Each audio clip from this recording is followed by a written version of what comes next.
Alright, what's going on everybody? So I'm working on the wagon's engine again today. I'm working on some of the turbo stuff. So I just got this little pipe in here. I got a 45 coming off the turbo. Just got some 2-inch aluminum, and we just TIG welded on a little bracket here to hold it. About here, and then 90 down under the headlight. But these power steering lines are not going to work.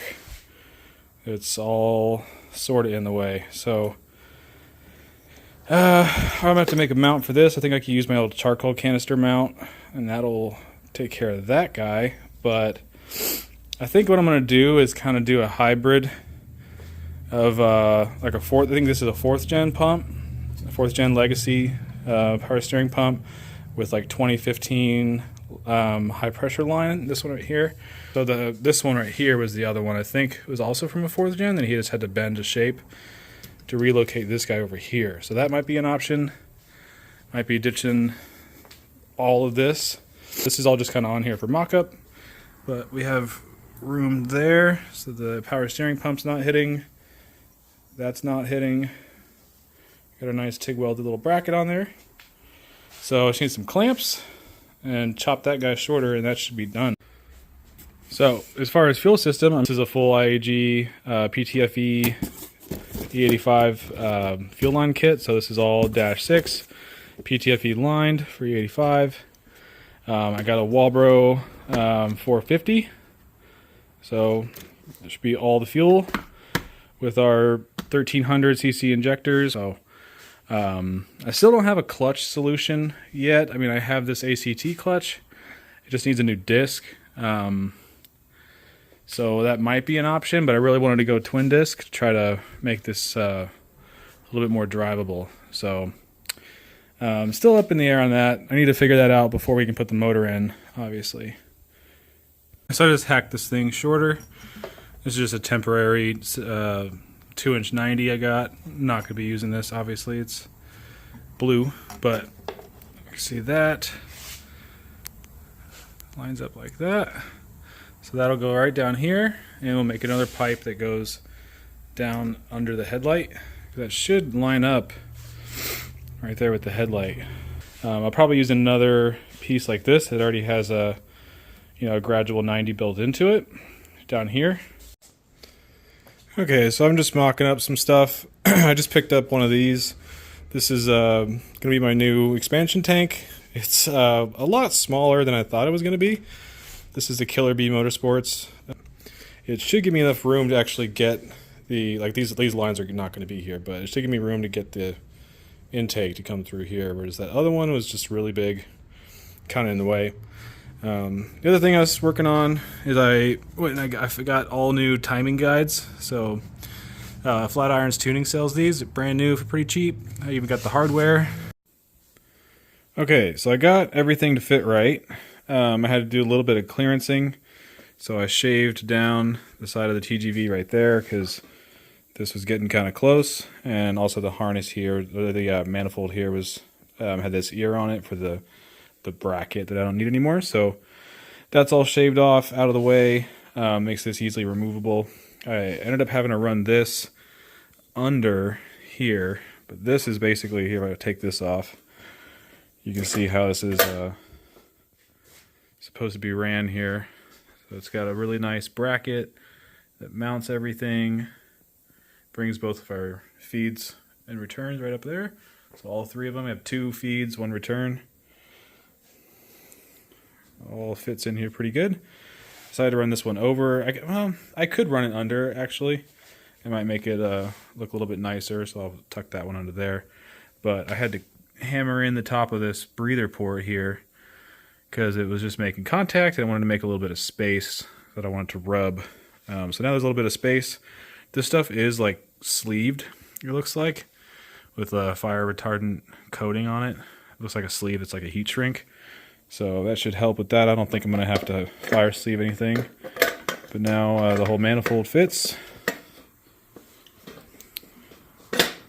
Like that.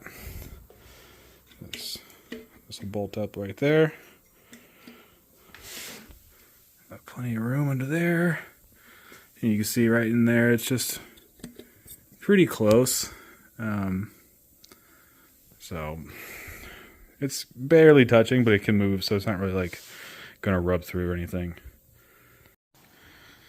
All right, now it's time to put our injectors in. So these are my 1300cc IDX injectors. Looking pretty snazzy. I just popped these guys in here. You gotta be really careful because the tips of these have a really fragile, tiny O-ring. So always lubricate your O-rings. Don't ever put anything in there dry, or you will tear it. O-rings like to pinch. And unfortunately, there's no real way to know until you pressurize it. So I just lubricated them. I also lubricate inside the hole just a little bit just to get it kind of greasy. And just push them down, and you should feel it kind of just clunk in. You could take, the cup will stay in there. You can take the actual injector out if you want, but I'm going to leave it in there. Also lubricate the top O-ring. Now we could take our fuel rail. We need to put the spacers on here. For these, I have to use the bigger spacers. So these guys, but I need 2 hands, and we'll just pop it on there. Okay, so that's bolted down. You can see we got our tall spacers in there. I actually tore this O-ring because I didn't lubricate it enough. These are -10 or -8 ORB fitting on the end of here, and you can see I tore it because it got pinched. So I ordered a new, like a set of O-rings for AAN ORB fittings. I had to order a bunch of these anyway because my fuel pressure regulator came with the wrong ones. So got those coming, but for now, I could change that out later. We can go ahead and just finish mocking up everything else. But injectors are in to stay. Alright, so I'm starting to clean up and mock up some of the wiring here. I need to go through and rewrap all of this, but I ran out of this Tessa tape, so I'm replacing all the old shit with that. I'm having a hard time figuring out how to route this side of the harness. I don't know, this doesn't, how it is right now, this is not going to work. I repinned one of these guys as it was broken, so I swapped that out. Actually, my knock sensor on my harness is broken, so I got a new pigtail for that coming. By the way, iWire has every connector on these engines. Like I've already repinned the throttle body, so brand new one for that. So if you need any connectors for any Subaru, anything, check iWire. They have everything. But I'm gonna have to figure out, because I know this ground strap normally would go up here, but obviously I have this intake here and then this fuel line. So I'm just trying to figure out, trying different options here. I don't think this is gonna work. So unplug the cam sensor right there, but I don't know, I'll probably have to take it back apart, figure out. I can't really run it through here. I want to try to maybe run it on top. I mean, it looks bad, but that might be the only option, so. Alright, well, I think I'm going to have to leave it here. This video is getting a little bit long, and I need some connectors before I can really finish it. So once I get those wiring connectors, I'll go ahead and wiring my injectors also, because I got different pigtails for these. Well, actually, it's just connectors, so I'm going to de-pin these, pin on new connectors for those. Fix the last little bits of wiring, like the knock sensor, finalize the routing of everything, so like all this stuff. Yeah, but we got a fuel system now. I need to get my timing covers and all that kind of stuff on, but that'll be the next video. And yeah, so we're getting pretty close.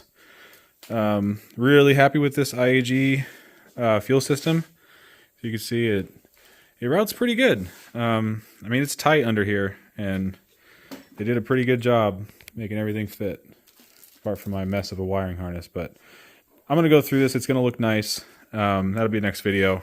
But yeah, just want to thank you guys for watching. You know, like and subscribe, you know, keep up with the project. Pretty soon we'll be getting a clutch for this thing. Got something very special planned for that.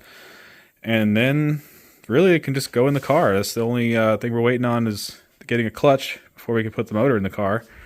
And then all the fun fabrication happens with all that, like the charge piping, and we got exhaust to make, we got all kinds of stuff. So, but yeah, that's going to do it. So thank you guys for watching, and we'll see you next time.